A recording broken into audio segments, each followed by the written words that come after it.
ভালো, যতটুকু bad review শুনে এসেছিলাম ততটুকু খারাপ না, ভালো ছিল। Shakib the brand. First time একটু মানে কনফিউজ ছিলাম, কিন্তু লাস্ট টাইম খুবই সুন্দর হয়েছে, অসাধারণ। Shakib Khan always best. হ্যাঁ, ভালো ছিল, অসাধারণ ছিল, ভালো লাগছে আমার দেখে। খুব সুন্দর সাকিব খানের লুক। কেমন লাগলো? খুব ভালো। প্লিজ টু চাই আমরা। ভালো ছিল, অনেক ভালো ছিল। ভালো ছিল মুভি, অনেক ভালো ছিল। সেকেন্ড হাফে মোটামুটি এত ভালো হ্যাঁ ভালো অনেক সুন্দর হয়েছে। টঙ্গীর থেকে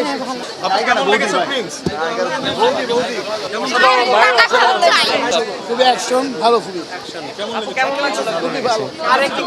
হ্যাঁ ফ্যান্টাস্টিক। ভালো লাগছে। কাকে বেশি ভালো লাগছে সিনেমার ভিতরে? কাকে বেশি ভালো লাগছে? শাকিব খানের এইটাই তো এনজয় বেশি করলাম, ছেলেদের মতো যত এনজয় করলাম। অস্থির। ভালো কেমন ছিল? ভালো ছিল। যেই কয়জন পুরাতন অভিনেতা ছিল তাদের অভিনয় অসাধারণ, এবং যদিও খুব ফাইট ছিল বাট কিন্তু অভিনয়ের দিক থেকে বিচার করতে গেলে অসাধারণ। ভালো হয়েছে, সুন্দর ছিল। কেমন ভালো লাগলো? ছিল ভালো আমার সাথে যে ধান্দা করবে তার জন্য মিষ্টি, আর আমার শত্রুর সাথে যে ধান্দা করবে তার জন্য বুলেটের বৃষ্টি।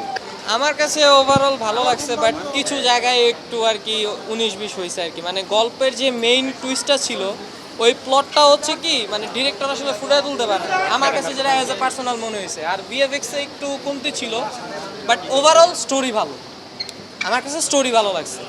ব্যাপারটা হচ্ছে এরকম যে ধরেন একটা সিনেমা করলেই ভাই হয় না, একটা সিনেমার প্রতিটা সাব জনরা থাকে। এখন আমি যদি ধরেন একটা গল্প যদি বানাই, এখন আমিও কিন্তু ডিরেক্টর হয়ে যেতে পারবো, কিন্তু ব্যাপারটা হচ্ছে কি যে উনি কিন্তু গল্পটা ভালো প্রেজেন্ট করছে, বাট এই যে সিকোয়েন্স যে থাকে সিকোয়েন্সগুলো সে মেনটেন করতে পারে না।